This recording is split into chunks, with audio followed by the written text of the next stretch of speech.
Isang malakas na tunog ng kumukulong mantika sa kawali. Ang pumuno sa hangin, kasabay ng mahinang pag-ugong ng bentilador sa itaas. Para kay Patricia Reyes o Trisha sa mga kaibigan ang mga tunog na yon, ang bumubuo sa kanyang pang-araw-araw na buhay. Sa edad na 23, bawat galaw niya sa loob ng kusina ni Lourdes ay kalkulado at mabilis, ngunit ang kanyang isip ay laging nasa ibang lugar. Kinakalkula ang natitirang bayarin sa upaang papalapit na deadline ng kanyang thesis sa kolehiyo at ang katotohanang kulang na naman ang kanyang ipon. Ang kusina ni Lourdes ay isang maliit at maaliwalas na kainan na naghahahain ng mga lutong bahay na pagkaing Pilipino. Hindi ito magarbo, ngunit meron itong init at pakiramdam ng isang tunay na tahanan, isang bagay na matagal nang hinahanap ni Trisha. Ang may-ari si Aling Lourdes, isang babaeng nasa edad 50 na may malambing na ngiti at matatag na mga braso, ay higit pa sa isang boss para sa kanya. Ito ang kanyang naging kanlungan. Trisha, anak, dahan-dahan lang. Baka matapon niyang sinigang. Paalala ni Aling Lourdes habang nagpupunas ng mesa. Parang lagi kang may hinahabol na kung ano. Isang tipid ng ngiti lang ang isinukli ni Trisha. Pasensya na po, Nay Lourdes. Marami lang iniisip. Iyon ang katotohanan. Ang buhay niya ay isang walang katapusang paghahabol.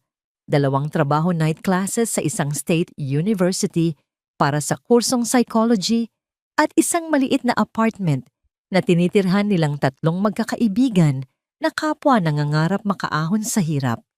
Pagod na siya, pero hindi pa siya sumusuko. Sakto sa pagpatak ng 6:00 ng gabi, tumunog ang maliit na kampanilya sa pintuan. Isang lalaking nakasuot ng simple, ngunit mamahaling itim na suit ang pumasok. Kasunod niya ang isang batang babae na mga 10 taong gulang na tila naglalabas ng isang madilim at mabigat na enerhiya sa kanyang paligid. Agad na nakilala ni Trisha ang lalaki mula sa mga pabalat ng business magazines. Si John Vance ang bilyonaryong nagmamay-ari ng Vance Industries, isang higanteng tech company. Ngunit sa personal, hindi siya mukhang isang hari ng korporasyon. Mukha siyang isang taong bihag na may mga matang pagod at malalim ang iniisip. Ang kanyang anak na si Mia ay kabaligtaran niya. Ang madilim na buhok nito ay nakatali ng mahigpit at suot nito ang uniforme ng isang mamahaling international school. Bawat kilos nito ay matigas at ang mga mata nito ay puno ng mapanuring tingin na hindi angkop sa kanyang edad. Isang mesa para sa 2. Mahinang sabi ni John Vance, ang boses ay halos pabulong. Sige po, sir. Dito po kayo. Magalang na sabi ni Trisha, iginagaya sila sa isang bakanteng sulok. Pagkaupo pa lang nila, nagsimula na ang palabas. Basa ang upuan. Deklara ni Mia, ang boses ay matinis at malinaw. Walang bahid ng pag-aalinlangan. Hindi yan basa, Mia. Buntong hininga ng kanyang ama ni hindi man lang tumitingin. Basa, sabi, giit ng bata. Nararamdaman ko, nakakadiri. At yung ilaw, sabay turo sa bumbilyang nasa itaas nila, ang ingay ng ugong. Sumasakit ang ulo ko. Ayokong kumain dito. Mia, parang awa mo na kahit 20 minuto lang. Hindi, sabi ng bata, sabay taas ng basong kalalagay lang ni Trisha. Itong tubig lasang bakal, lalasunin niyo ba ako? Pinanood sila ni Trisha hindi nang may pagkainis, kundi nang may kakaibang interes. Hindi ito isang simpleng pag-aalboroto ng isang bata. Ito ay isang script, isang planado at sinadyang kampanya para makuha ang kontrol. Ang bata ay hindi galit. Siya ay nagtatrabaho. Gusto niyo po ba ng bottled water, miss? Mahinahong alok ni Trisha. Nanliit ang mga mata ni Mia, tila hindi sanay sa kawalan ng pagkataranta mula sa kausap. Ayoko ng bottled water. Gusto ko yung tubig na iniinom namin sa bahay. Galing pa yun sa mga bukal sa ibang bansa. Ito gripo lang. Tama po kayo. Pagsang-ayon ni Trisha, hindi kinakagat ang pain. Pero ito ang pinakamalinis na tubig sa buong syudad dumaan sa 2 filter. Napaangat ng tingin si John Vance, nagulat sa sagot ng waitress. Nagtama ang kanilang mga mata sa loob ng 1 segundo bago muling ibinaling ni Tricia ang atensyon sa bata. Ako po si Tricia. Ako ang mag-aasikaso sa inyo ngayong gabi. Gusto niyo po ba ng isa pang baso ng aming pinakamalinis na tubig gripo? Nakatitig lang si Mia sa kanya. Ramdam ni Tricia ang pagbigat ng hangin sa pagitan nila. Ito marahil ang sandali kung saan ang mga yaya ay umiiyak o ang mga manager ay nagmamadaling humingi ng tawad. Ngunit si Tricia ay nakatayo lang doon, hawak ang kanyang maliit na notepad payapa at hindi natitinag. Gusto ko. Biglang sabi ni Mia, nagbago ang tono ng grilled cheese. Pero dapat 9-grain bread, hindi puting tinapay. Ang keso dapat ay gruyere. Pero yung bata pa, hindi yung matagal nang naburo.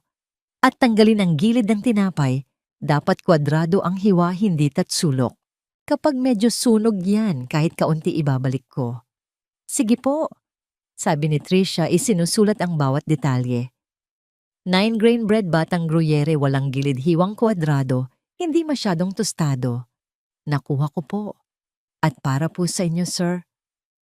Tumingin si John Vance kay Tricia na parang nakakita ng multo. 1 kapeng barako lang. Masusunod po. Naglakad palayo si Tricia, ramdam na ramdam ang mga matang nakatutok sa kanyang likuran. Pagkalipas ng 10 minuto, bumalik siya. Inilapag niya ang kape sa harap ni John at ang 1 plato sa harap ni Mia. Perpekto ang pagkakagawa. Ang tinapay ay tamang-tama lang ang pagkatusta na may 4 na perpektong kwadradong dilaw na sandwich. Ininspeksyon ito ni Mia. Kinuha niya ang 1 piraso. Inamoy, binaliktad, at muling ibinaba. Pagkatapos sa 1 mabilis at marahas na kilos, iwinasiwas ni Mia ang kanyang braso sa ibabaw ng mesa. 1 malakas na kalabog ang gumulat sa buong kusina. Tumilapo ng plato, ang sandwich at ang baso. Bumagsak ang mga ito sa sahig na may kasamang malakas na tunog ng nabasag na babasagin. Ang tubig ay tumalsik at kumalat at ang ilan sa mga piraso ng sandwich ay tumama pa sa bestida ng 1 matandang ginang sa kabilang mesa. Biglang tumahimik ang buong kainan. Lahat ng mata ay napunta sa kanilang mesa. Sunog yung 1 gilid. Singhal ni Mia, ang muka ay namumutla. Napayuko si John Vance sa kanyang upuan, tila sinakluban ng langit at lupa. Tinakpan niya ng mga palad ang kanyang muka, 1 imahe ng kabuuang pagkatalo. Patawad. Bulong niya sa sahig. Patawad po sa inyong lahat. Hindi tumingin si Tricia kay John. Hindi rin niya tiningnan ang mga basag na piraso ng plato. Tumingin siya na nang diretso kay Mia. Nakita ni Tricia si Aling Lourdes na nagmamadaling lumabas mula sa kusina. Ang muka ay nagbabaga sa galit. Ito na yon. Ito na ang sandaling masisante siya dahil sa pag-aalboroto ng 1 mayamang bata. Mr. Vance, ako na po ang bahala. Pasimula ni Aling Lourdes, ngunit itinaas ni Tricia ang 1 kamay. 1 maliit na senyas na tila may mahikang nagpatigil sa kanyang amo. Lumuhod si Tricia, kumuha ng 1 tumpok ng tissue mula sa malapit na estasyon. Hindi niya pinansin ang malaking kalat. Pinulot niya ang 1 basang piraso ng tinapay mula sa sahig. Tinitigan niya ito at pagkatapos ay tumingin kay Mia. Inilabas na ni John ang kanyang pitaka, ang 1 itim na credit card ay handa nang iabot. Babayaran ko ang lahat. Ang plato, ang pagkain ng abala. Babayaran ko ang pagkain ng lahat. Patawad. Sunog sabi. Ulit ni Mia, ngunit mas mahina na ang kanyang boses. Tapos na ang pagsabog at ang natira na lang ay ang nakabibinging katahimikan. Hindi pinansin ni Tricia ang credit card. Hindi niya pinansin ang kanyang amo. Itinaas niya ang basang piraso ng tinapay. Tama ka nga, sabi ni Tricia, ang boses ay mahina, ngunit umalingaw-ngaw sa tahimik na silid. Mas maitim nga ng kaunti ang gilid na ito kaysa sa kabila. Mali ko. Dapat sinuri ko ng maigi. Biglang napaangat ang ulo ni Mia. Ang kanyang bibig ay literal na bumukas Sa pagkabigla, sa lahat ng posibleng reaksyon pagsigaw, pagiyak, pag-amo, pagbabanta, ang simpleng pagsang-ayon sa katotohanan ang kailanman ay hindi pa niya naranasan. Pero may tanong ako. Patuloy ni Tricia, nakaluhod pa rin ginagawang kapantay ang kanyang sarili sa mga mata ng bata. Yung pagwawala mo kanina, mga 10 out of 10 ba yon o mga 7.5 lang? Maganda yung lipad ng plato pero yung talsik ng tubig medyo magulo. Hindi masyadong kontrolado. Napaangat ang ulo ni John mula sa kanyang mga kamay. Si Aling Lourdes naman ay tila nag-short circuit ang utak. Si Mia ay hindi makapagsalita. Nakatitig lang ito. Sinasabi ko lang, sabi ni Tricia, habang nagsisimulang pulutin ang mga basag na piraso ng plato.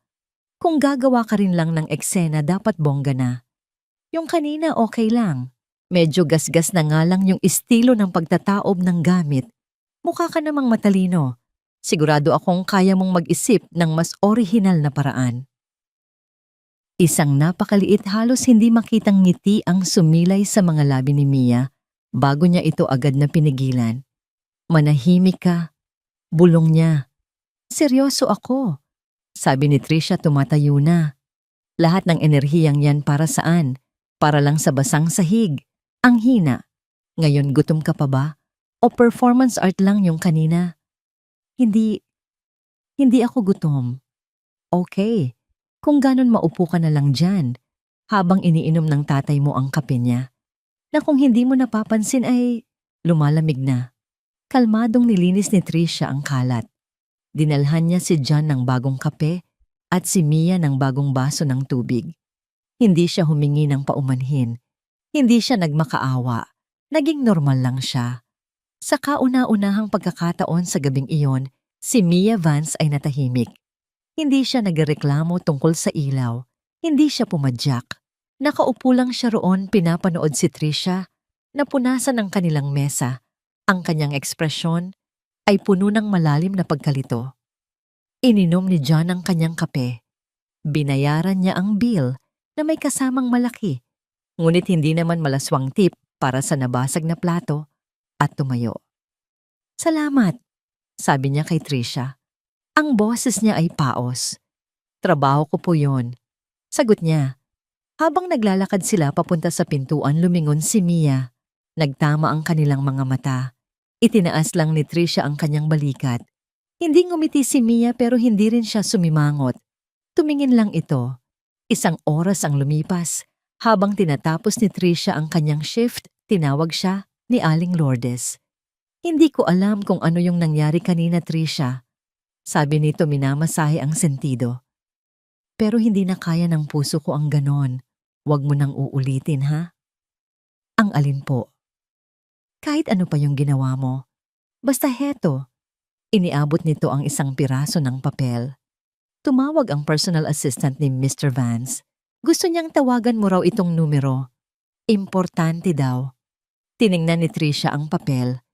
Isang pangalan, isang numero, at isang address sa pinakamayamang bahagi ng syudad. Hindi lang ito isang numero ng telepono. Para itong isang paanyaya sa ibang mundo. Nakaramdam siya ng kaba sa kanyang sikmura. Dalawa lang ang ibig sabihin nito, idedemanda siya o bibigyan ng isang alok na hindi niya kayang hawakan. Hindi niya alam kung alin sa dalawa ang mas malala. Kinagabihan sa maliit na espasyo ng kanyang apartment na amoy, instant noodles at lumang libro, tinitigan ni Tricia ang piraso ng papel. Ang pangalang John Vance ay tila nagniningning sa bigat ng kapangyarihan nito. Ang kaba sa kanyang dibdib ay parang alon, minsan ay takot sa isang posibleng demanda, minsan naman ay pag-asa sa isang hindi malamang oportunidad. Sa huli na naig ang pangangailangan, huminga siya ng malalim at pinindot ang mga numero sa kanyang telepono. Isang malamig at profesional na boses ng babae ang sumagot. Opisina ni Mr. Vance. Magandang gabi po. Ako po si Patricia Reyes. Pinatatawagan po ako. Isang sandali, Miss Reyes, putol ng boses. Pagkalipas ng ilang segundong katahimikan, bumalik ito. Nais po kayong makita ni Mr. Vance. May isang sasakyan na susundo sa inyo sa labas ng inyong gusali sa loob ng 1 oras. Hindi iyon tanong. Iyon ay isang utos. Bago pa man makasagot si Trisha, ibinaba na ang telepono. Makalipas ang 1 oras, isang makintab at itim na Mercedes S-Class, ang klase ng sasakyan na bumubulong ng yaman at kapangyarihan, ang tahimik na huminto sa tapat ng kanyang apartment. Nang bumukas ang pinto, pakiramdam ni Trisha ay papasok siya sa ibang dimensyon. Ang loob ay amoy mamahaling katad at ganap na tahimik na tila nilalamon ang ingay ng magulong syudad sa labas. Dinala siya ng sasakyan sa puso ng sentro ng negosyo kung saan ang mga gusali ay tila mga toreng salamin na umaabot sa kalangitan. Ang Vance Industries Building ang pinakamataas sa lahat. Inescort siya ng isang security guard papasok sa isang pribadong elevator. Walang pindutan. Itinapat lang ng guard ang isang card at umakyat na sila nang walang tunog. Bumukas ang elevator hindi sa isang reception area, kundi direkta sa loob ng penthouse office ni John Vance. Ang lawak ng lugar ay nakakahingal. Ang mga bintana ay mula sahig hanggang kisame na nagpapakita ng tanawin ng buong syudad na kumikinang sa dilim. Ang espasyo ay minimalist at malamig pinalamutian ng mga obra ng sining na marahil ay nagkakahalaga ng milyon-milyon ngunit walang personal na dating. Nakatayo si John Vance malapit sa bintana, nakatalikod. Hindi na siya ang talunang ama mula sa kusina ni Lourdes. Dito sa gitna ng kanyang kaharian, siya ay makapangyarihan at nakakatakot. Miss Reyes, salamat sa pagdating mo. Hindi niyo naman po ako binigyan ng pagpipilian. Sagot ni Trisha, mahigpit ang hawak sa strap ng kanyang bag na para bang iyon ang kanyang salbabida. Isang bahagyang ngiti ang sumilay sa mga labi ni John. Oo nga, pasensya na. Maupo ka. Umupo si Trisha sa isang leather na sofa na marahil ay mas mahal pa sa lahat ng ari-arian niya pinagsama. Magiging direkta ako. Sabi ni John humaharap na sa kanya. Ang nasaksihan ko kanina, wala pang sinuman ang nakagawa nun. Hindi mo siya inaway, hindi mo siya sinigawan, at hindi ka sumuko. Ginagawa ko lang po ang trabaho ko. Hindi, may iba kang ginawa. Nakita mo siya. Ang lahat ng tao ay nakikita siyang isang halimaw o isang malaking sweldo. Pero may iba kang nakita. Ano yon? Nag-isip sandali si Trisha. Nakita ko po ang isang bata na sobrang galing sa trabaho niya. At ang trabaho niya ay paalisin ang lahat ng tao sa paligid niya. Dahan-dahang tumango si John. At napakagaling niya doon. 7 yaya sa loob ng 6 na buwan. 3 espesyalista sa behavior. Inalis sa 2 mamahaling paaralan. Malapit na siyang mapaalis ulit. Ubos na ang pasensya ko. Kaya kong solusyonan ang mga problema ng kumpanya ko na nagkakahalaga ng bilyon-bilyon pero hindi ko maabot ang sarili kong anak. Ang kahinaan sa kanyang boses ay bumalik at mas malakas ang epekto nito sa gitna ng napakalaking kapangyarihan. Mr. Vance, isa po akong waitress. Nag-aaral po ako ng psychology pero hindi po ako kwalipikado para dito. Ang mga kwalipikado ay lahat na bigo. Sabi ni John, lumalakad papunta sa kanyang malaking mesa. Dumarating sila, dala ang kanilang mga diploma at mga pamamaraan. At nilalamon sila ni Mia ng buo. Takot sila sa kanya o takot sila sa akin. Ikaw wala kang takot sa aming dalawa. Humarap siya. Gusto kitang kunin para magtrabaho, Miss Reyes. Hindi bilang yaya, hindi bilang tutor, bilang isang kasama. Isang gabay. Hindi ko alam kung anong itatawag dito. Gusto kong samahan mo siya pagkatapos ng klase tuwing weekend. Gawin mo kung anong ginawa mo kanina. Kahit ano pa yon. Napatulala si Trisha. Hindi ko po kaya. May trabaho po ako. May pag-aaral. Babayaran kita, sabi ni John. 200,000 piso kada buwan. Huminto ang paghinga ni Trisha. Ang halagang yon ay napakalaki na tila hindi totoo. Iyon ay kalayaan. Katapusan ng utang, katapusan ng takot. At patuloy niya sasagutin ko ang lahat ng bayarin mo sa pag-aaral para sa iyong master's at PhD sa kahit saang unibersidad na piliin mo, kahit sa ibang bansa pa. Nanaginip ba siya? Hindi ito totoo. Bakit po ako? Bulong niya. Dahil ikaw ang unang taong tiningnan niya nang walang bahid ng pagkasuklam sa loob ng 2 taon dahil tinawag mong mahina ang kanyang palabas. Bago pa man makasagot si Trisha, isang boses na matalas at malamig na parang yelo ang pumunit sa katahimikan ng silid. John, hindi ka maaring maging seryoso. Isang babae ang lumabas mula sa isang konektadong opisina. Siya ay matangkad, napakapayat, at ang bawat hibla ng kanyang damit ay sumisigaw ng yaman na hindi ipinagyayabang. Isang simpleng itim na bestida, isang mamahaling handbag, at isang buhok na perpekto ang pagkakagupit. Tiningnan niya si Trisha mula ulo hanggang paa nang may hindi maitatagong pagkamuhi. Isa siyang bata, hindi isang pagalagalang aso. Hindi mo siya maaaring pulutin na lang sa kung saan. Catherine, hindi mo ito dapat pinakikialaman. Tumigas ang boses ni John. Pamangkin ko si Mia, kaya lubos ko itong pinakikialaman. Sagot ng babae si Catherine Vance. Ibinaling niya ang malamig na mga mata kay Trisha. Isa kang waitress. Ano ba talaga sa tingin mo ang maiaalay mo sa pamangkin ko? Mas masarap na mga recipe ng grilled cheese. Catherine, babala ni John. Hindi. Sabi ni Trisha na tagpuan ang kanyang boses. Nanginginig ito, pero tumayo siya. Tama po kayo, Miss Vance. Hindi po ako kwalipikado. Wala po akong diploma mula sa isang magarbong unibersidad at wala po akong alam sa lahat ng ito. Ikinumpas niya ang kamay sa marangyang silid. Pero wala rin po akong maaaring mawala.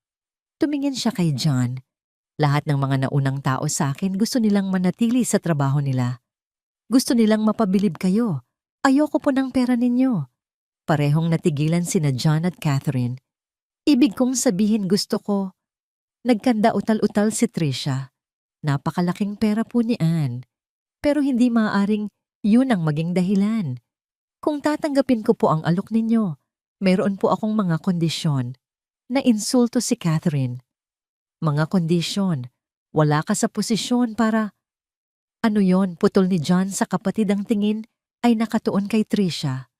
Una, sabi ni Trisha, lumalakas ang loob. Tama po kayo, hindi ako yaya. Kaya hindi ako magiging yaya. Hindi ako utusan ni Mia. Hindi rin ako kaibigan niya. Isa lang akong tao. Nandito ako para samahan siya, hindi para ayusin siya. Sige, sabi ni John. Pangalawa, sabi ni Trisha, tinitingnan si Catherine. Si Miss Vance, lalayo siya sa akin at kay Mia kapag kasama ko siya. Ang pag-aalala niyo po, hindi nakakatulong. Ang mukha ni Catherine ay naging isang maskara ng galit. Sino ka para mo? John, tanong ni Trisha. Hindi inaalis ang tingin sa lalaki. Tumingin si John sa kanyang kapatid. Catherine, ako na ang bahala rito. Pakiusap, iwan mo na kami. Magsisisi ka rito, John. Ipinagkakatiwala mo ang anak mo sa isang amatir. Iresponsable iyan. Binigyan niya si Trisha ng isang huling tingin na puno ng lason at padabog na lumabas. At ang pangatlo? Tanong ni John. Pangatlo. Sabi ni Trisha, huminga ng malalim. Kailangan ninyong makilahok. Hindi ako pamalit sa inyo. Kung tatawagan ko kayo, darating kayo. Kung sasabihin kong kailangan nyo ng umuwi para sa hapunan, uuwi kayo. Walang dahilan, walang board meetings. Kung hindi, sayang lang ang lahat ng ito. Hindi kayang bilhin ng pera ninyo ang pagiging ama. Si John Vance, ang hari ng teknolohiya, ay tumingin sa 23 anyos na waitress na nagbibigay sa kanya ng mga utos. At sa pangalawang pagkakataon sa araw na yon, gumawa siya ng isang bagay na hindi inaasahan. Ngumiti siya. Isang tunay pagod, ngunit tapat na nangiti. Kailan ka maaring magsimula? Ang penthouse ng mga Vance ay hindi isang tahanan. Isa itong malamig na monumento sa yaman. Sa unang araw ni Trisha, sinalubong siya ni Ricardo, ang matagal ng katiwala ng pamilya, isang lalaking nasa edad 6 na po, na may mga matang nakakita na ng lahat, ngunit nananatiling tikom ang bibig.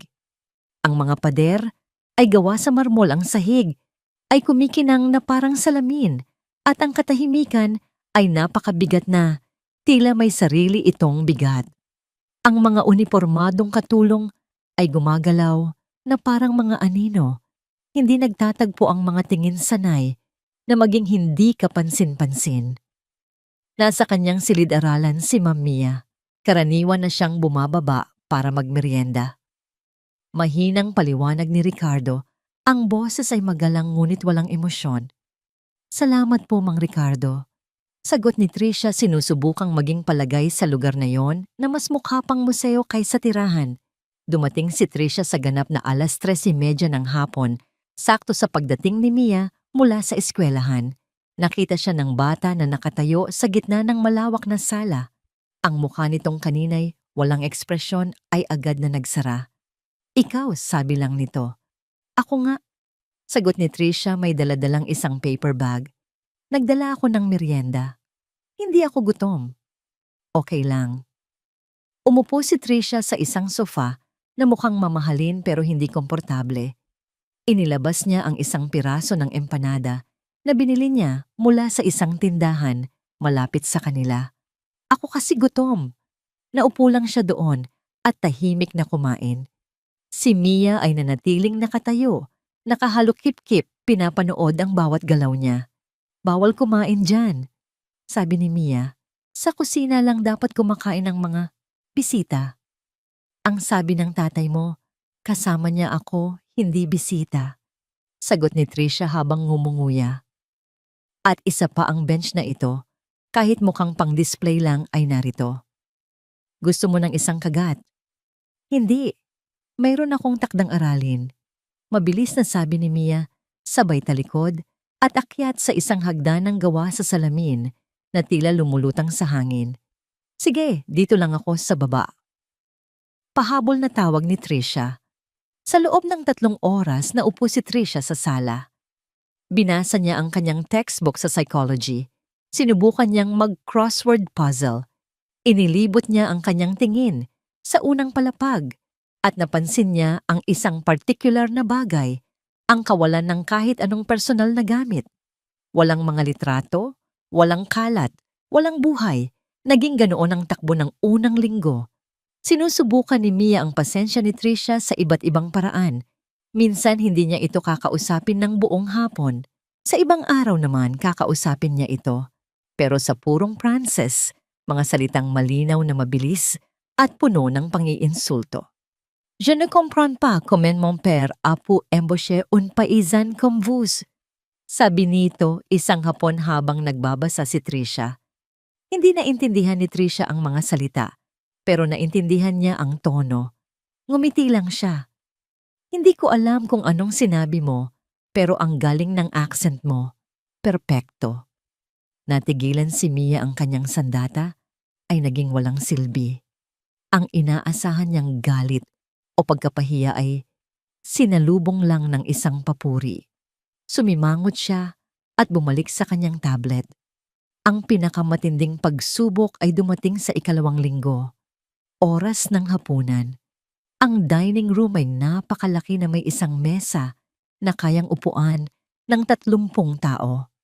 Ngunit 2 pwesto lang ang nakahanda, isa sa magkabilang dulo ng mesa na parang 2 magkaaway na hari at reyna. "Kailangan ko ng asin," sabi ni Tricia. Ang lalagyan ng asin ay nasa gitna ng mesa, mga 10 talampakan, ang layo mula sa kanya. Tiningnan siya ni Mia, pagkatapos ay ang asin at binalik ang tingin sa kanya. "Kuhanin mo." "Okay." Tumayo si Tricia, naglakad sa kabila ng mahabang mesa, kinuha ang asin at bumalik sa kanyang upuan. Kumain sila ng walang imikan. Ang pagkain ay masarap, inihaw na salmon na may kasamang asparagus, ngunit ang katahimikan ay nakakabingi. Pagkatapos ng pangunahing putahe, dumating ang isang katulong na may dalang isang espesyal na pagkain para lamang kay Tricia. Isang plato ng malalaking sugpo na niluto sa bawang at mantikilya. "Ano po ito?" tanong ni Tricia. Espesyal na request po ni Ma'am Mia para sa inyo, Ma'am Tricia, sabi ng katulong. Narinig daw po niyang paborito ninyo ang hipon. Napakunot ang noo ni Tricia. Hindi niya maalalang nabanggit niya kanino man ang paborito niyang pagkain. Tiningnan niya si Mia sa kabilang dulo ng mesa. May isang maliit at mapanuksong na ngiti sa mga labi ng bata. Doon na niya naintindihan, ito ay isang patibong. Naalala niya ang sinabi ni Mang Ricardo kaninang umaga nang madaanan niya ito. Si Ma'am Mia po ayaw na ayaw niya sa amoy pa lang ng lahat ng lamang dagat. Talaga pinahanda mo ito para sa akin. Tanong ni Tricia, ang boses ay kalmado. Oo, sana magustuhan mo. Sagot ni Mia, ang mga matay naghihintay. Alam ni Tricia ang laro. Kung tatanggi siyang kainin ito, magkakaroon ng eksena. Tatawagin siyang walang utang na loob. Kung kakainin niya ito at magkaroon ng allergy, kung sakaling meron nga siya, mapapatunayan ni Mia na pabaya siya at hindi karapat-dapat sa posisyon. Ngunit ang pinakamahalaga ito ay isang pagsubok sa kapangyarihan. Dahan-dahan, kinuha ni Tricia ang kanyang kubyertos. Tiningnan niya ng diretso si Mia na ngayon ay hindi na makangiti. Dahan-dahan niyang hiniwa ang isang piraso ng sugpo, isinausaw sa sarsa at isinubo ito. Nguya, lunok, masarap, sabi ni Tricia. Salamat sa pag-iisip mo para sa akin. Pero alam mo, Mia, may isang bagay akong natutunan sa paglalaro ng chess. Kumuha ulit siya ng isang piraso. Kailangan mong isipin ang 3 hakbang na mas mauuna kaysa sa kalaban mo. Ang ginawa mo ngayon, maganda sana. Pero isa lang itong hakbang. Halata. Uminom siya ng tubig at ipinatong ang kanyang kubyertos. May mild allergy ako sa hipon. Pero hindi sapat para maging isang emergency. Sapat lang para makaramdam ako ng pangangati. Pero mas gugustuhin kong magkamot buong gabi kaysa ibigay sa iyo ang kasiyahang makita akong natatalo. Tumayo siya. Salamat sa hapunan.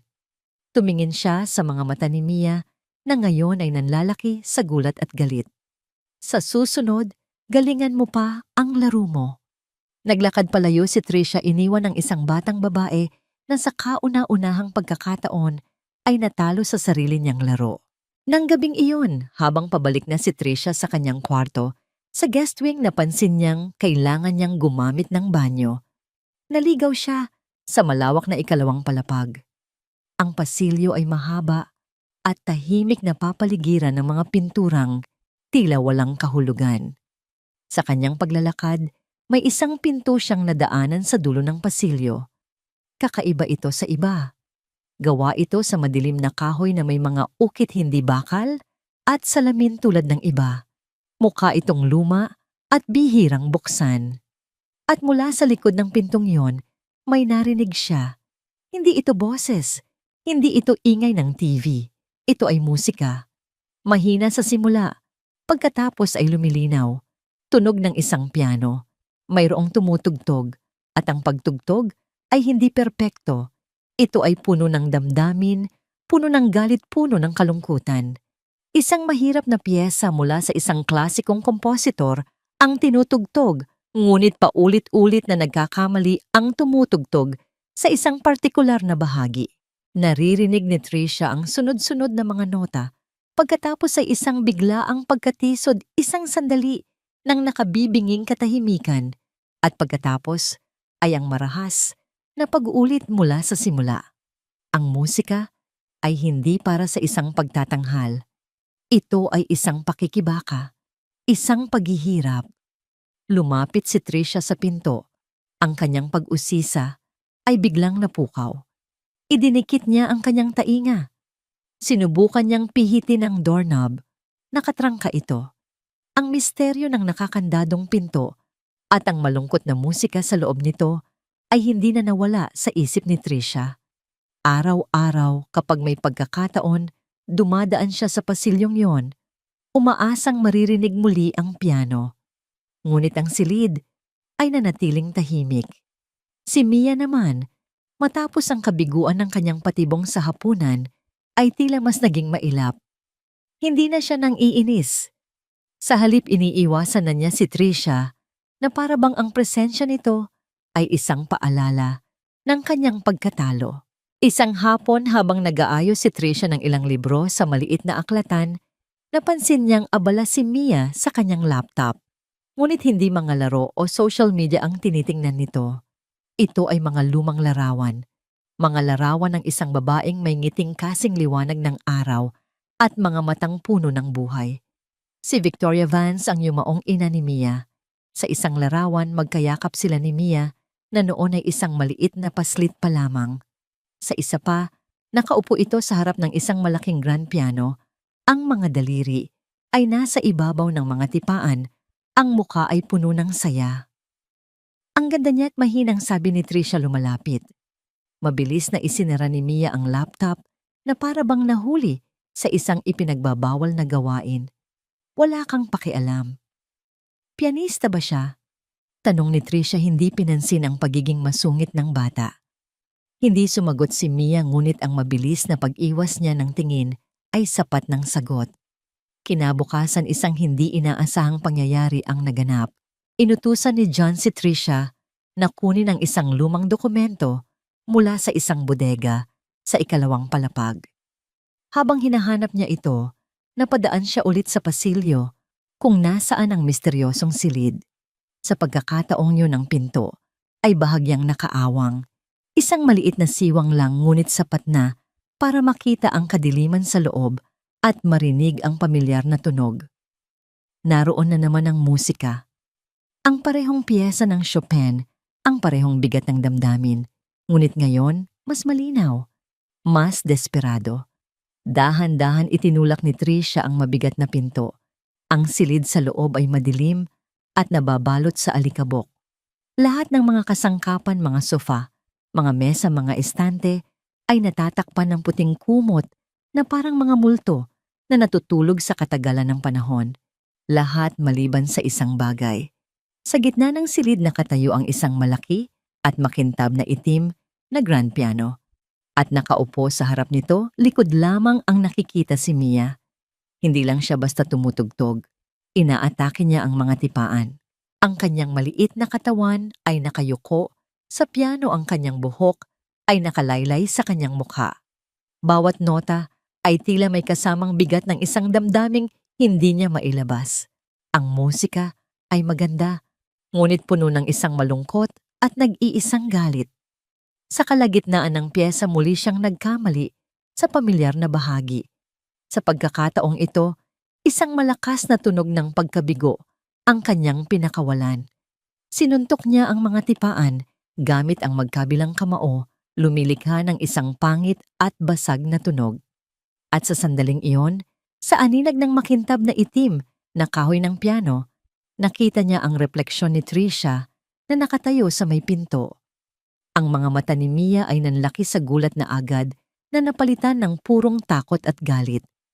Tila isang mabangis na hayop na nasukol sa kanyang lungga. "Lumabas ka!" Sigaw niya, ang boses ay nanginginig at pumipiyok. Mabilis niyang isinara ang takip ng piano na may malakas na kalabog. Ang galing! Si Tricia ay hindi makahinga sa pagkamangha. "Mia, ang galing-galing mo. Hindi ko alam. Sinabi kong lumabas ka, bawal ka rito. Walang sino man ang pwedeng pumasok dito." Si Mia ay nanginginig na, ang mga mata ay puno ng luha ng galit at panik. "Mia, okay lang. Narinig ko lang. Lumabas ka, alis." Sa tabi ng piano, may isang antigong metronome na gawa sa tanso. Sa isang mabilis na kilos, hinablot ito ni Mia at ibinato ng buong lakas papunta sa direksyon ni Tricia. Mabilis na yumuko si Tricia. Ang mabigat na metronome ay lumipad sa kanyang ulunan at bumagsak sa hamban ng pinto na may nakakabinging tunog. Ang tanso ay nayupi at ang kahoy ng pinto ay nagkaroon ng malalim na marka. Ito na ang unang malaking pagsabog. Ngunit si Tricia ay hindi natakot. Nakita niya ang nasa likod ng galit. Nakita niya ang takot. "Sige." Mahinahon niyang sabi, dahan-dahang umaatras palabas ng silid. "Aalis na ako. Pasensya na." Isinara niya ang pinto at sa pagpihit nito, Narinig niya ang mahinang paghikbi ni Mia mula sa loob. Ang puso ni Trisha ay kumakabog ng malakas. Hindi ito ang kalkulado at mapanlinlang na bata mula sa kainan. Ito ay isang taong sugatan at takot na takot. Nakatuklas siya ng isang sikreto. Nakapasok siya sa puso ng kuta, ang nag-iisang silid na hindi nababantayan ng mga pader na itinayo ni Mia sa kanyang sarili. Nagmamadali siyang bumaba para hanapin si John na kararating lang mula sa trabaho. Mr. Vance, kailangan ko po kayong makausap. Ano yon? May nabasag ba siyang pagod na tanong nito? Siya, tumutugtog po siya ng piano sa isang silid sa ikalawang palapag. Nang makita niya ako, nagpanik siya para po akong nakatuklas ng isang sikreto ng estado. Ang mukha ni John Vance ay biglang namutla. Kitang-kita ang pagbabago. Tila siya ay nanghina na pahawak sa pader para suportahan ang sarili. Ang music room, bulong niya ang boses ay halos hindi marinig. Hindi. Hindi siya pumapasok doon simula ng ano po. Iyon ang silid ng kanyang ina. Ang mga salita ay tila hirap na hirap lumabas sa kanyang bibig. Si Victoria ang asawa ko. Isa siyang concert pianist. Iyon ang kanyang santuwaryo. Ipinakandado ko iyon pagkamatay niya. Akala ko, hindi ko alam na may susi siya. Hindi lang po siya may susi. Sabi ni Trisha, unti-unting nabubuo ang larawan sa kanyang isip. Nagsasanay po siya. Napakagaling niya dyan, pero nasasaktan din siya ng sobra. At ang silid na yon, doon nakatira ang lahat ng sakit na nararamdaman niya. Tumingin si John kay Trisha, ang kanyang mga mata ay walang laman, puno ng isang kalungkutang matagal nang itinatago. Akala ko pinoprotektahan ko siya sa pamamagitan ng pagkulong sa mga alaala, sa pamamagitan ng pag-usad. Napayuko siya. Sa buong panahong ito, mag-isa lang pala siya doon. Ang pagkatuklas sa music room ay nag-iwan ng malalim na lamat sa pundasyon ng pamilya Vance. Si John, na tila ginising mula sa isang mahabang pagkakatulog, ay nagbigay ng malinaw na pahintulot kay Trisha na kausapin si Mia tungkol sa musika. Ngunit ang lamat na yon ay nagsilbi ring babala para kay Mia. Muli siyang nagtago sa likod ng kanyang mga pader. Nagkulong siya sa kanyang kwarto, nagdahilang may sakit. Ang kuta ay muling isinara, mas makapal at mas matibay kaysa dati. At ang lamat na yon para kay Catherine Vance ay isang perpektong oportunidad. Dumating siya sa penthouse nang walang pasabi makalipas ang 3 araw. Nagkataong meron silang family dinner na sa pilitang isiniksik ni Catherine sa schedule ni John. Si Trisha ay nasa kusina, sinusubukang kumbinsihin si Mia na kumain man lang ng kaunting sabaw nang maramdaman niya ang biglang paglamig ng hangin. Pumasok si Catherine sa kusina na parang isang reyna na nag-iinspeksyon sa kanyang teritoryo. Tingnan mo nga naman, ang milagrosang manggagawa ay naging isang simpleng delivery girl na lang. Mapanuyang sabi ni Catherine, sabay kuha ng isang mansanas mula sa isang mangkok at pinunasan ito sa manggas ng kanyang sidang blusa. Miss Vance, magandang gabi po.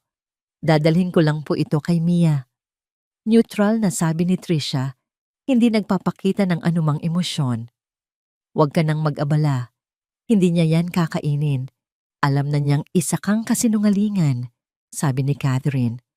Alam mo labis ang paghanga sa iyo ni John. Akala niya ay may progreso ka nang nagagawa. Kumuha siya ng isang maliit na kagat mula sa mansanas. Pero alam ko ang totoong nangyayari. At ano po yun? Tanong ni Trisha, tumatangging magpatakot. Natisod mo lang ang nag-iisang bagay na mahalaga sa batang iyon, ang musika ng kanyang ina. Isang murang emosyonal na panlilinlang. At ngayong nabisto mo na siya, isinara ka na niya ulit. Tapos na ang laro, mahal. Wala ka sa liga ko. Hindi po ako nakikipaglaro. Matatag na sagot ni Trisha. Lahat tayo ay nakikipaglaro. Bumulong si Catherine na parang isang ahas. Ikaw, ako, ang kapatid ko. Ang nag-iisang hindi ay si Mia at siya ang laging nagbabayad ng kabayaran. Akala mo, tinutulungan mo siya. Isa ka lang sa mahabang listahan ng mga kabiguan. Kukunin mo ang pera ng kapatid ko, mabibigo ka, at aalis ka rin. Katulad ng lahat. Isang kislap ng galit ang naramdaman ni Trisha. Iyon po ba ang gusto ninyo? Ang mapag-isa siya. Ang mga mata ni Catherine ay naging kasing lamig ng yelo. Ang gusto ko ay kung anong pinakamabuti para sa pamangkin ko. At iyon ay katatagan. Hindi isang pansamantala at emosyonal na kulang sa gulang na estudyante sa kolehiyo. Kumuha siya ng isa pang kagat sa mansanas. Masyadong bulag si John sa pagluluksa at pagkakasala para makita ang katotohanan. Kailangan niyang ipasa ang pangangalaga kay Mia sa isang taong may kakayahang humawak sa kanya. Isang taong nakakaintindi sa kanya. Kayo, sabi ni Trisha, hindi isang tanong, kundi isang pahayag. Siyempre ako. Pamilya niya ako. Itinapon ni Catherine ang kinagat na mansanas sa basurahan. Kaya sige na, umalis ka na kasama ng iyong maliit na tray. Pero tandaan mo ito, binabantayan kita. At sa oras na magkamali ka, at siguradong magkakamali ka, nandito lang ako para linisin ang kalat. Ngunit hindi pa siya tapos. Lumapit siya kay Trisha, ang boses ay mas bumaba pa.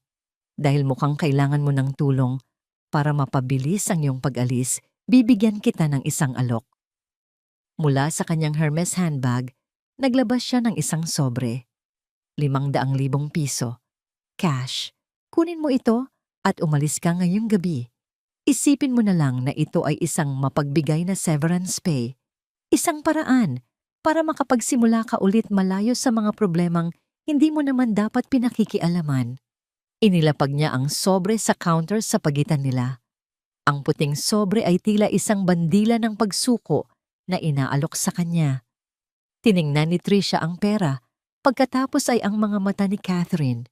Nakita niya ang kasakiman at ang pananabik sa tagumpay.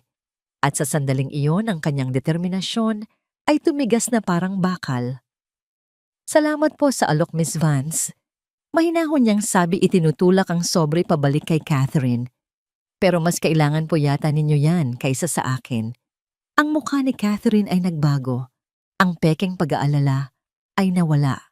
At ang natira ay purong galit. Isang malaking pagkakamali yan. Hindi po. Ang malaking pagkakamali ay ang isipin ninyong lahat ng tao ay mabibili. Sagot ni Trisha. Makikita natin, singhal ni Catherine. Makikita natin kung gaano kakatatag kapag ang buong mundo ng pamangkin ko ay gumuho sa paligid mo. Umalis si Catherine, nag-iwan ng isang banta na mas malinaw at mas nakakatakot kaysa sa nauna. Hindi lang siya isang nag-aalalang tiyahin. Isa siyang mandaragit na nag-aabang hinihintay na mabigo si John para makuha niya ang kontrol sa anak nito. At pinaghihinalaan ni Trisha pati na rin sa malaking trust fund na kaakibat nito. Umalis si Trisha sa kusina. Ang puso ay kumakabog, ngunit ang kanyang isip ay malinaw. Hindi na ito tungkol lang sa isang problemadong bata. Ito ay tungkol sa pagprotekta sa kanya. Nang gabing iyon, habang naghahanda na siyang umuwi, tahimik siyang nilapitan ni Ricardo, ang katiwala. Ma'am Trisha, bulong nito inabot ang isang maliit na nakatuping papel. Wala po kayong narinig mula sa akin. Bago pa man makapagtanong si Trisha, mabilis na itong umalis. Binuksan ni Trisha ang papel. Nakasulat dito sa magaspang na sulat kamay.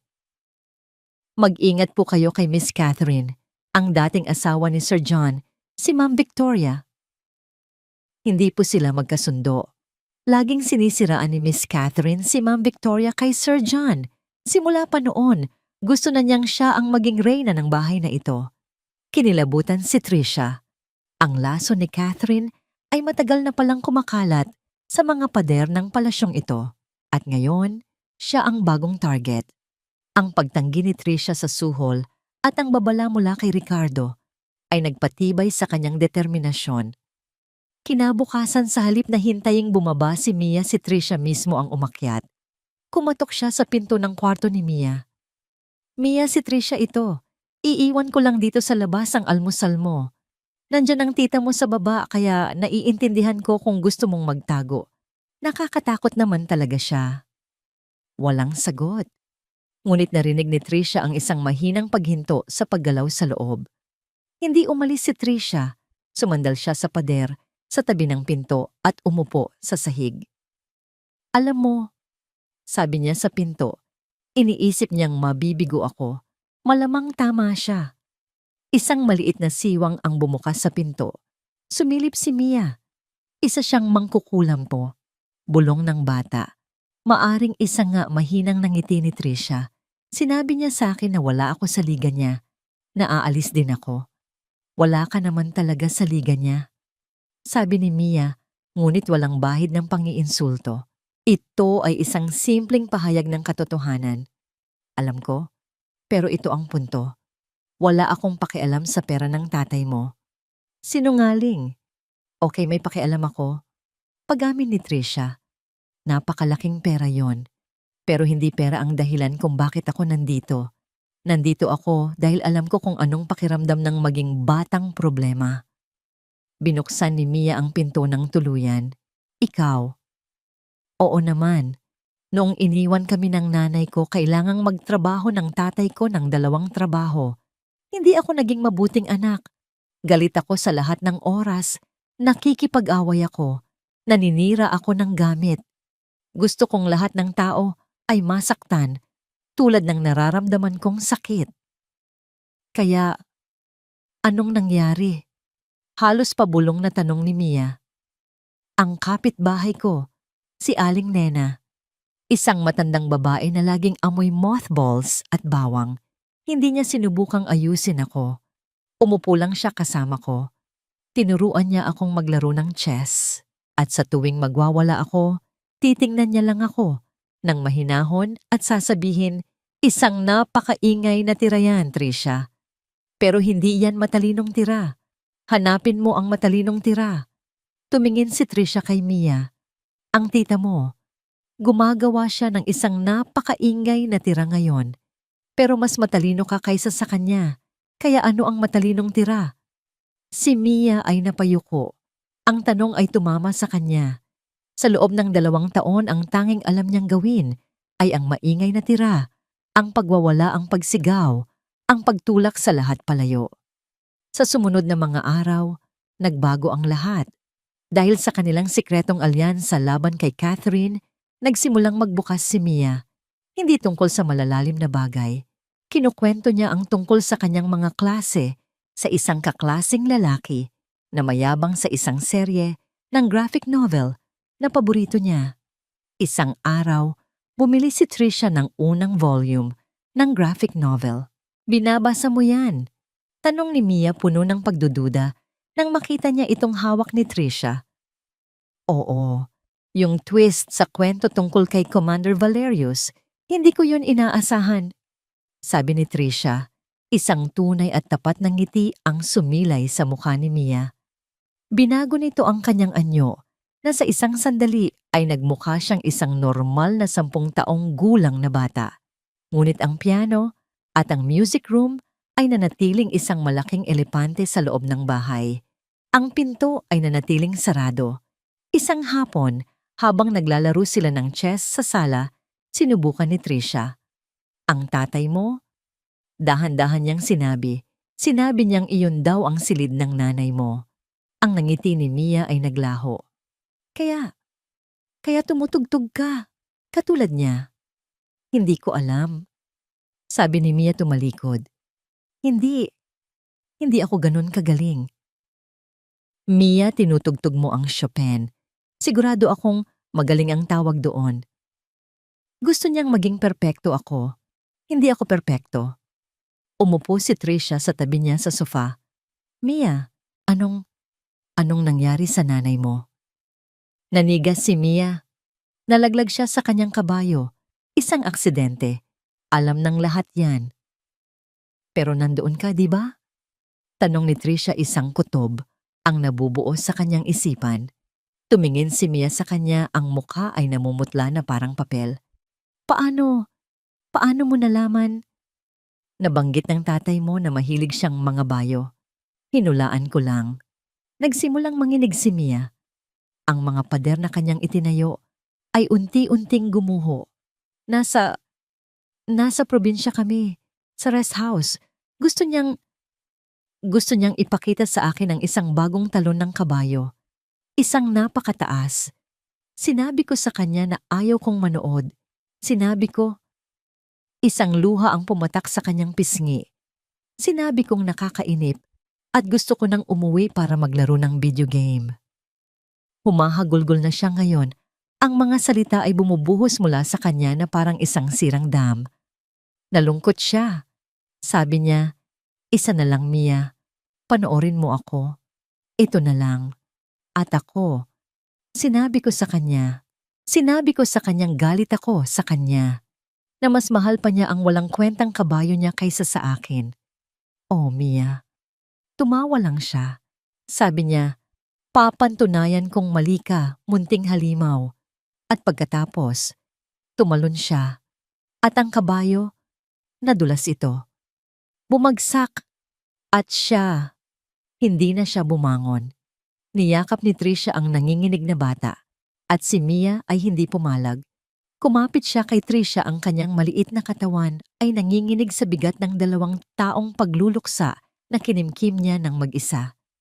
Hindi na siya bumangon. Bulong niya sa balikat ni Trisha. At ang huling bagay na sinabi ko sa kanya ay, galit ako sa'yo. Alam niyang hindi mo yon sinasadya. Sabi ni Trisha, ang sariling boses ay nagiging garalgal. Hindi mo naiintindihan. Kasalanan ko. Humiwalay siya sa yakap, ang mga mata ay puno ng isang sakit na mas malalim pa sa pagluluksa. Sa libing sinabi sa akin ni Tita Catherine, sabi niya, wasak ang puso ng tatay mo. Hindi ka niya mapapatawad sa ginawa mo. Sa sinabi mo. Nanlamig ang dugo ni Trisha. Si Catherine. At ang tatay ko, ayaw niyang pag-usapan si Mama. Ikinandado niya ang silid niya. Ayaw niyang banggitin kahit ang pangalan niya. Dahil sinisisi niya ako. Galit siya sa akin. At tama lang siya. Ito na. Ito ang lason. Ang ugat ng lahat ng pagkabulok. Hindi lang ito pagluluksa. Ito ay isang malalim at nakalalasong pagkakasala na itinanim ni Catherine at hinayaang lumaki sa katahimikan ni John. Nagsinungaling siya sa iyo, Mia. Sabi ni Trisha, hinawakan ang magkabilang balikat ng bata. Isang sinungaling si Catherine. Pero ang tatay mo, duwag siya. Sabi ni Trisha, tumatayo. Hindi mo pwedeng sabihin yan. Totoo. Masyado siyang wasak sa sarili niyang pagluluksa, kaya hindi niya makita ang sayo. Nanahimik siya, hindi dahil sinisisi ka niya. Nanahimik siya dahil akala niya kapag hindi niya binanggit ang pangalan niya, hindi na sasakit. Mali siya. At sasabihin natin sa kanya yan. Hindi ko kaya. Kaya mo. Hindi ko hahayaang manalo siya. Hindi ko hahayaang gawin niya ito sa'yo. Kinuha ni Trisha ang kanyang telepono at tinawagan si John. Kailangan mong umuwi. Ngayon na. Trisha, nasa kalagitnaan ako ng isang mahalagang. Wala akong pakialam kung nakikipagnegosasyon ka para sa kapayapaan sa buong mundo. Kailangan ka ni Mia. Umuwi ka na. Ngayon din. Ibinaba niya ang telepono. Wala pang kalahating oras, dumating si John Vance na parang isang bagyo. Ang pinto ng penthouse ay bumukas ng malakas at pumasok siya na may mukhang namumutla sa pag-aalala. Anong nangyari? Nasaktan ba siya? Nasaan siya? Sunod-sunod niyang tanong, ang tingin ay naghahanap. Nakita niya sila sa sala. Si Mia ay nakaupo sa sofa, ang mga mata ay namumubugto at pula sa kaiiyak. Si Trisha ay nakatayo sa tabi nito, hindi bilang isang yaya, kundi bilang isang bantay. Ano ito? Tanong ni John, ang boses ay naguguluhan. May kailangan siyang sabihin sa inyo. Matatag na sabi ni Trisha, at kailangan ninyong makinig. Lumapit si John sa kanyang anak, ang pag-aalala ay malinaw sa kanyang muka. Mia anak, ano yon? Anong problema? Ako? Nagsimulang magsalita, si Mia ang boses ay nanginginig. Tumingin siya kay Trisha na tumangulang bilang pagbibigay ng lakas. Pinatay ko siya. Bulong ni Mia ang mga salita ay tila sumaksak sa katahimikan ng silid. Ang mukha ni John ay gumuho. Ano-anong pinagsasabi mo? Si Mama. Humagulgol si Mia. Sinabi kong galit ako sa kanya. Tapos nahulog siya. Kasalanan ko. Alam kong sinisisi niyo ako. Sinabi ni Tita Catherine. Catherine. Ang pangalan ay lumabas sa bibig ni John na parang isang sumpa, isang mapanganib na bulong. Lumuhod siya sa harap ng kanyang anak. Mia, tumingin ka sa akin. Anong sinabi sa'yo ni Catherine? Na hindi mo raw ako mapapatawad, na winasak ko raw ang puso mo. Isang tunog ng matinding sakit ang kumawala mula kay John Vance, isang tunog na napakalakas, kaya't napaiwas ng tingin si Trisha. Niyakap niya ng mahigpit ang kanyang anak, isinubsob ang kanyang muka sa buhok nito. Diyos ko, sabi niya, ang boses ay basag. Mia, hindi. Hindi. Isa iyong aksidente, isang napakalungkot at walang kwentang aksidente. Kung meron mang may kasalanan ako yon, dapat nandoon ako. Pero nasa opisina ako. Kailanman ay hindi kita sinisi, kahit isang segundo. Pero ikinandado niyo ang kwarto niya. Hindi niyo na siya pinag-uusapan. Dahil isa akong hangal, sabi niya, ang boses ay tuluyan ng nabasag. Akala ko pinoprotektahan kita. Hindi ko kayang tingnan ang mga gamit niya, pakinggan ang musika niya. Masyadong masakit, naging napakatanga ko. Hinawakan niya ang mukha ni Mia. Anak, patawarin mo ako. Patawarin mo ako, Mia. Sa kauna-unahang pagkakataon, sa loob ng 2 taon, hindi sila ang bilyonaryo at ang kanyang problemang anak.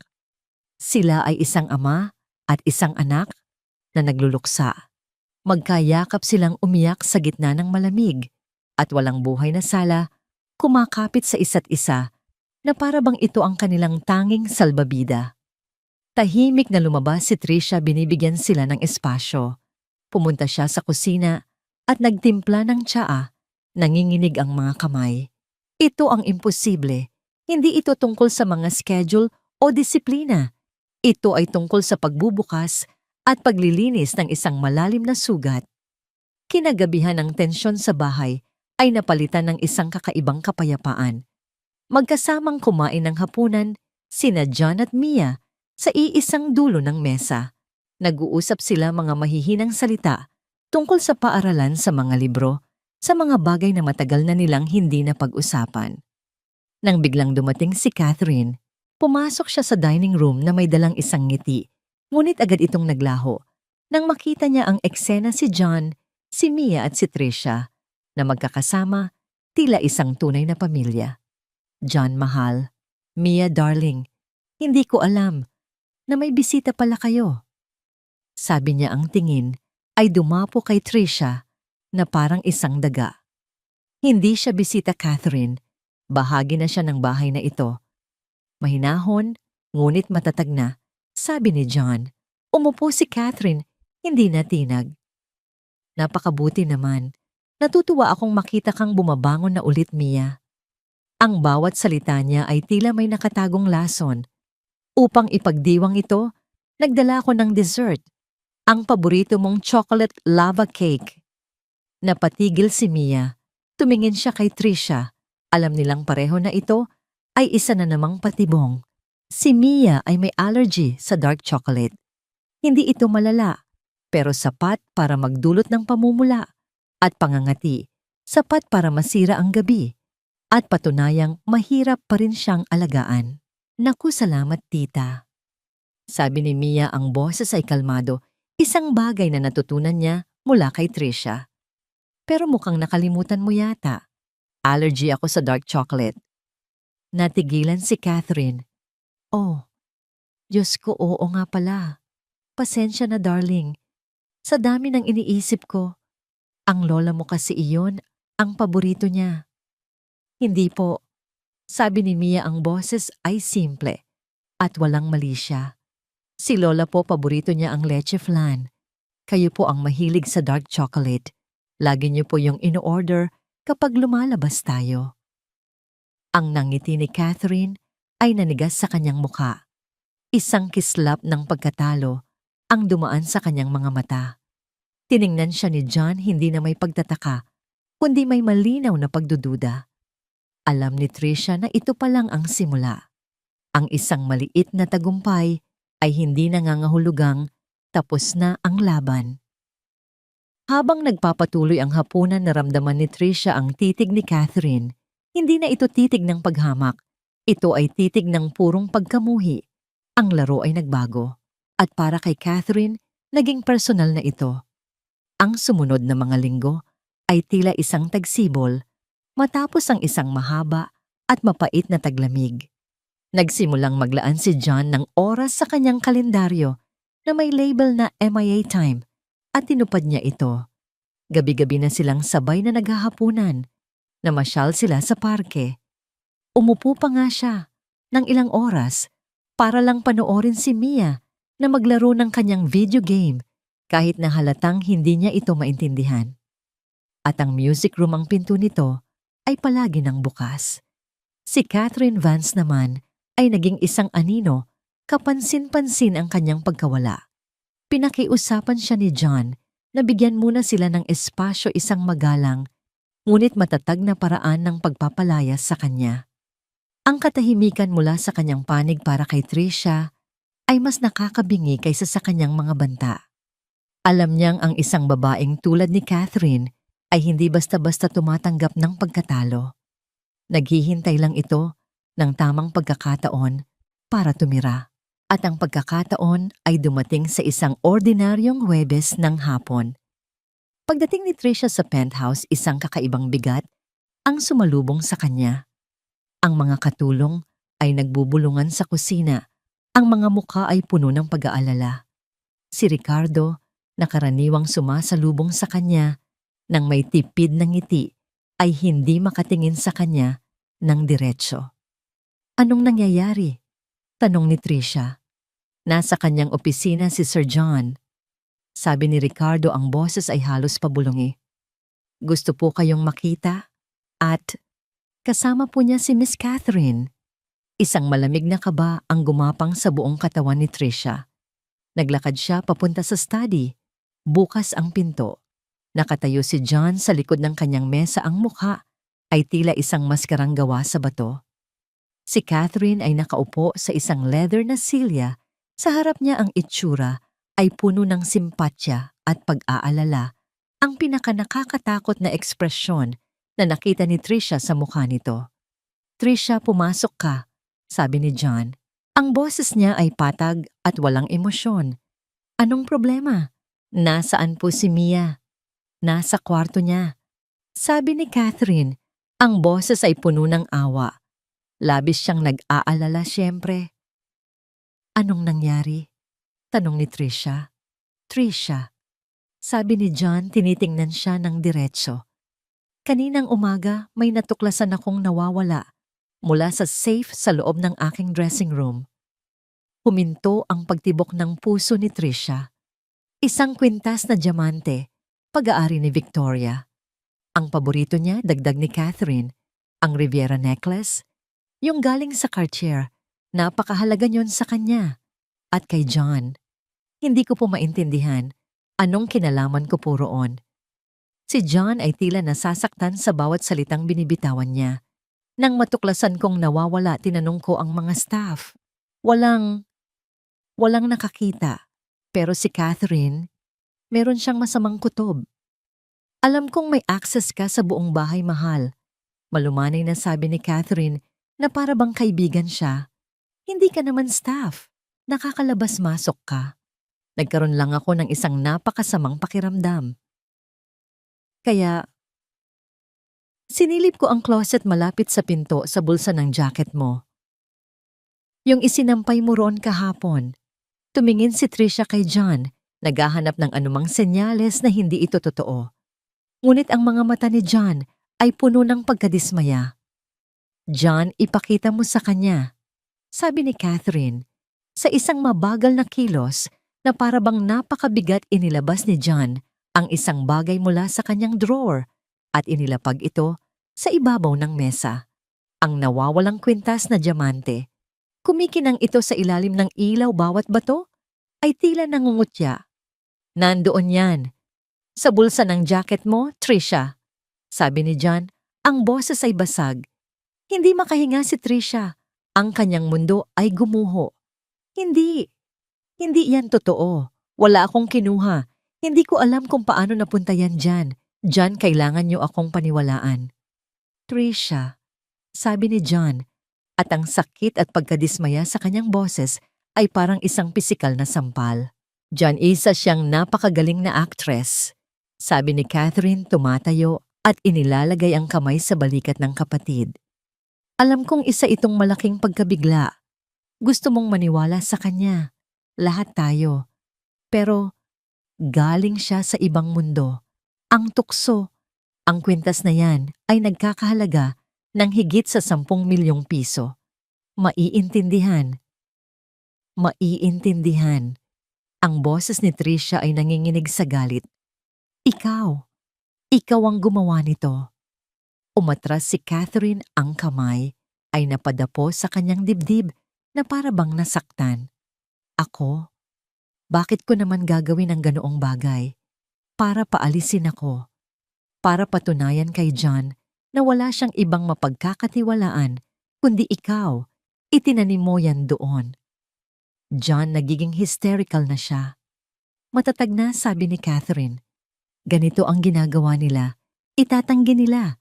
Ibabalik nila sa iyo ang akusasyon. Klasikong ugali. Sa tingin ko, kailangan mo nang tawagan ng pulis. Pulis, bulong ni Trisha, ang katotohanan ng sitwasyon ay bumabagsak sa kanya. Pagnanakaw, grand larceny. John, pakiusap ni Trisha, bumaling sa kanya. Tingnan mo ako. Kilala mo ako. Alam mong hindi ko ito magagawa. Si Mia. Nagkakaayos na kami. Bahagi ba yon ng plano? Malamig na tanong ni John. Ang makuha ang tiwala namin. Ang makuha ang tiwala ng anak ko. Para lang pagnakawan ako. Hindi pakiusap. Hindi ko alam kung paano napunta sa jacket ko ang kwintas. Pero hindi ko yun inilagay doon. Meron kayong mga security camera. Tingnan ninyo. Tiningnan ko na. Sabi ni John, ang boses ay puno ng bigat ng pagbibitiw. Ang camera sa loob ng dressing room ko. Naka-offline pala. Isang network error. 2 araw na palang hindi nagre-record.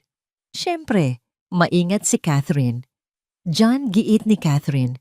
Masakit ito pero kailangan itong gawin. Para sa kaligtasan ni Mia, hindi tayo maaring magkaroon ng isang ordinaryong magnanakaw sa bahay na ito. Tumingin si John kay Trisha, ang kanyang muka ay isang larangan ng digmaan sa pagitan ng kanyang instinct at ng malamig at matigas na ebidensya. Hindi pong sabi niya sa wakas, hindi ako tatawag ng pulis, hindi pa. John, kana Trisha, sabi niya, ang boses ay pinal. Ang iyong serbisyo ay hindi na kinakailangan. Pakiusap, umalis ka na. Ibigay mo sa akin ang mga susi ng bahay. Ako na ang bahala sa kwintas. Sinisante niya siya. Hindi niya siya ipapakulong pero itinatapon niya siya. Naniniwala siyang ginawa ko to. Naisip ni Trisha, ang isip ay manhid. Pagkatapos ng lahat, naniniwala siyang isa akong magnanakaw. Mga luha ang bumuhos sa kanyang mukha. Hindi dahil sa trabaho o sa pera. Dahil sa pagtataksil. Dahil sa katotohanang sa huli, si Catherine ang nanalo. Sige. Bulong ni Trisha, kinukuha ang mga susi mula sa kanyang bag. Inilapag niya ang mga ito sa mesa. Hindi ko po yan ginawa. At pakisabi kay Mia, pakisabi sa kanya patawad. Tumalikod siya at naglakad palabas ng opisina, nilagpasan ang mga tahimik at nakatitig na staff at lumabas ng penthouse. Pagsara ng mga pinto ng elevator, napasandal siya sa pader. Isang malakas at mapait na hikbi ang kumawala mula sa kanya. Tapos na ang lahat. Talo siya. Ang sumunod na araw ay ginugol ni Trisha sa isang manhid na pagkakatulala. Nakaupo lang siya sa kanyang maliit at tahimik na apartment, pakiramdam ay hungkag at walang laman. Nabigo siya. Hindi lang sa kanyang sarili, kundi kay Mia. Hinayaan niyang manalo ang mangkukulam na si Catherine.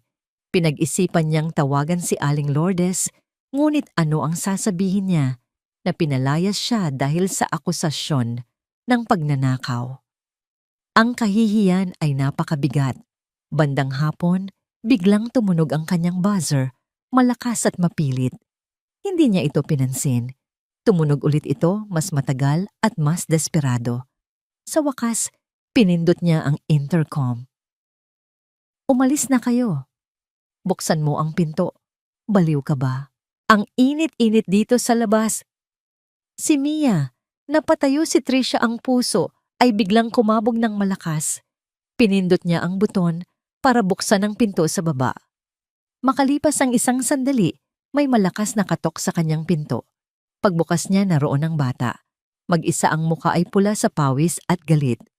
"Mia, paano ka nakarating dito? Dapat nasa eskwela ka." "Nagtaksi ako," sabi ni Mia. Itinulak si Trisha para makapasok. Inilibot niya ang tingin sa maliit na apartment. "Ang tatay ko ay isang tanga at ang tita ko ay isang sinungaling." Tinitigan siya ni Trisha. Hindi mo iniisip na ginawa ko yon." Siyempre, hindi singhal ni Mia na para bang yon ang pinakakatawa-tawang bagay na narinig niya. Ang pagnanakaw ay isang maingay at tangang tira. Isang bagay na gagawin niya. Akala niya isa lang akong batang tumutugtog ng piano. Nakalimutan niyang anak ako ng tatay ko. "Anong ibig mong sabihin?" Ibinagsak ni Mia ang kanyang backpack sa sahig at naglabas ng isang laptop. Nakalimutan niyang isa rin akong coder. Nagsiset up ako ng sarili kong mga nanny cam. Ilang buwan na ang nakalipas para manmanan ang mga staff. Matalino si Tita Catherine para i-disable ang main security feed, pero hindi niya alam ang tungkol sa mga kamera ko. At ang mga kamera ko nag-a-upload sa isang pribadong cloud. Ang kanyang mga daliri ay mabilis na gumalaw sa keyboard. "Tingnan mo." Iniharap niya ang laptop. Nanlaki ang mga mata ni Trisha habang pinapanood. Ang kanyang puso ay dumadagundong sa kanyang dibdib.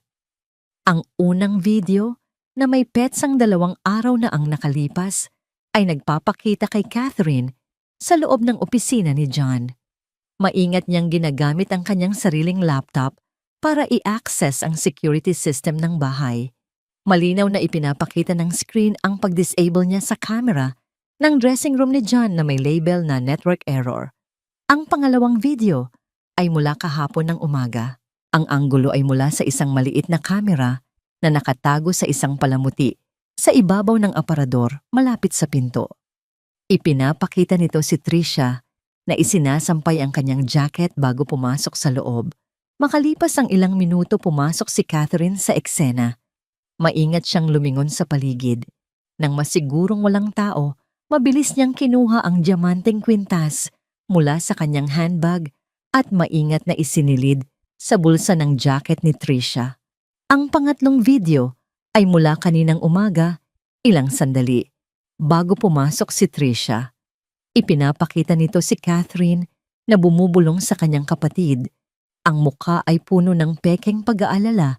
Itinuturo ang direksyon ng closet. Nilinlang niya ako." Bulong ni Trisha, hindi makapaniwala. "Oo, malamig na," sabi ni Mia. "At ngayon gagawa tayo ng matalinong hakbang." Kinuha ni Mia ang kanyang telepono. "Nasaan ka?" yung tanong niya sa kausap. "Kay, pumunta ka sa address na ito. May ipapakita ako sa'yo. Ngayon na." "Sino yon, sa ma'am?" tanong ni Trisha. "Si Papa." Sagot ni Mia, isinasara ang laptop. Alam kong susundan niya ako. May tracker ang telepono ko. Nag-aalala siya pero higit sa lahat galit siya.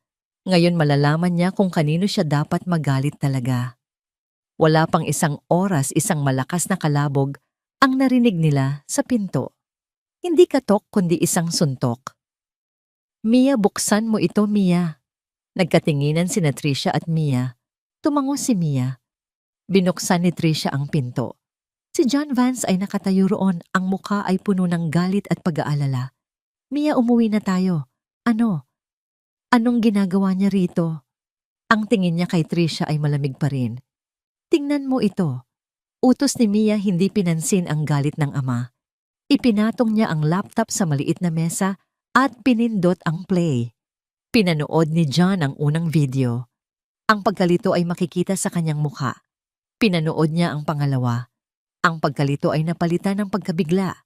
Pinanood niya ang pangatlo. Ang pagkabigla ay naging isang malamig at maputlang galit na mas nakakatakot kaysa sa anumang sigaw. Hindi siya nagsalita sa loob ng isang buong minuto matapos ang video. Ang tanging maririnig ay ang mabilis na paghinga niya. Ang matalinong hakbang papa, bulong ni Mia. Dahan-dahang tumango si John, ang mga mata ay nakapako pa rin sa screen. Ang kanyang kamao ay nakakuyom ng mahigpit sa kanyang gilid. Ang matalinong hakbang. Ulit niya ang boses ay mababa at puno ng isang panganib na ngayon lang narinig ni Tricia. Tumingin siya kay Tricia at sa kauna-unahang pagkakataon, ang nakita niya sa mga mata nito ay hindi pagkadismaya o galit, kundi isang malalim at matinding kahihiyan. Tricia, ako. Mamaya na po yan. Putol ni Mia. Sa ngayon, kailangan nating tapusin ang laro. Kinagabihan ng dining room ng mga Vance ay inihanda para sa isang mahalagang hapunan. Ang mesa ay napupuno ng pinakamasasarap na pagkain, kumikinang ang mga kubyertos na pilak, at ang mga ilaw mula sa chandelier ay nagbibigay ng isang marangyang liwanag. Ngunit sa ilalim ng lahat ng ito, may isang kuryenteng dumadaloy, isang tensyon na halos mahahawakan. Dumating si Catherine Vance na may ngiti ng isang mananalo. Suot niya ang isang eleganteng pulang bestida kampante at puno ng kapangyarihan. Para sa kanya ito, ang gabi ng kanyang tuluyang pag-upo sa trono. John, mahal, napakaganda ng ayos ng lahat, sabi niya humalik sa pisngi ng kapatid. Ang kanyang mga mata ay mabilis na naghahanap sa paligid. Nasaan na ang ating munting problema? Umuwi na ba siya sa kanyang lungga? Paparating na siya. Simpleng sagot ni John. Mabuti naman. Panahon na para sa isang bagong simula. Isang mas malinis, mas maayos na buhay para kay Mia. Sabi ni Catherine, umuupo sa pwesto sa kanang kamay ni John, ang pwesto na dati para kay Victoria. Nagsimula ang hapunan. Si John ay tahimik, sumasagot lamang kapag kinakailangan. Si Mia na nakaupo sa tapat ni Catherine ay may isang kakaibang kalmadong hindi angkop sa kanyang edad. Nakamasid lang siya naghihintay. Alam mo, John, sabi ni Catherine habang humihigop ng sabaw. Naisip ko siguro ay dapat nating ipadala si Mia sa isang boarding school sa Switzerland. Ang sariwang hangin ng disiplina, iyon ang kailangan niya para makalimot sa masamang impluwensyang ito. Isang magandang ideya. Walang emosyong sabi ni John. Pag-uusapan natin yan. Pero bago ang lahat, meron akong gustong ipakita sa'yo. Sa isang senyas ni John, dumilim ang silid. Automatikong bumaba ang isang malaking puting screen mula sa kisame sa isang pader ng dining room. Isang projector ang umilaw. John, ano ito, isang home movie? Nagtatakang tanong ni Catherine. Sa isang paraan, sagot ni John. Isang dokumentaryo tungkol sa katapatan at pagtataksil, at pinindot niya ang play. Ang unang lumabas sa screen ay ang malinaw na video ni Catherine. Sa opisina ni John, dinidisable ang security camera. Ang nangiti sa mukha ni Catherine ay naglaho. Sumunod ang video mula sa hidden camera. malapit sa pintuan. Ang buong dining room ay tahimik na pinanood habang maingat na inilalagay ni Catherine ang diamanteng kwintas sa bulsa ng jacket ni Trisha. Isang mahinang gasp ang narinig mula sa isa sa mga katulong na nakatayo sa gilid. Ang mukha ni Catherine ay namutla. Ang kulay ay nawala na parang binuhusan ng malamig na tubig. Sinubukan niyang magsalita, ngunit walang boses na lumabas. Ang panghuling video ay ipinakita siya habang kinukumbinsi si John ang mukha ay puno ng pekeng pag-aalala. Nang matapos ang video, bumukas ang mga ilaw. Lahat ng mata ay nakatuon kay Catherine. Ang kanyang maskara ay tuluyan ng nabakbak inilalantad ang kasuklam-suklam na katotohanan sa ilalim nito. Ginawa ko yan. Ginawa ko yan para sa pamilya. Bulong niya isang huling desperadong pagtatangka. Para protektahan si Mia mula sa babaeng yon, ginawa mo yan para sa kanyang trust fund. Sabi ni John, ang boses ay kasing tigas at kasing lamig ng bakal. Ninakaw mo ang alahas ng aking asawa. Lason mo ang isipan ng aking anak sa loob ng 2 taon gamit ang kasalanan at kasinungalingan. At sinubukan mong sirain ang buhay ng isang inosenteng tao. Tumayo si John. Lumabas ka. John, pakiusap. Kapatid mo ako. Dati kitang kapatid. Lumabas ka sa bahay ko. Ang mga abogado ko na ang kakausap sa'yo. At kung susubukan mo ulit na lumapit sa akin o sa aking anak, ipapadala ko ang mga video na ito sa district attorney. At sisiguraduhin kong mabubulok ka sa kulungan. Si Catherine, wasak at talunan, ay dahan-dahang tumayo. Walang salitang lumabas sa kanyang bibig. Naglakad siya palabas ng dining room. Bawat hakbang ay tila isang pag-amin sa kanyang pagkatalo. Pagsara ng pinto, isang malalim na katahimikan ang bumalot sa silid. Pagkatapos bumukas ang isa pang pinto. Pumasok si Trisha. Tumayo si John at hinarap siya. Ang kanyang mukha ay puno ng kahihiyan. Trisha, ang salitang patawad ay hindi sapat. Ang ginawa ko ang pag-akusa sa iyo.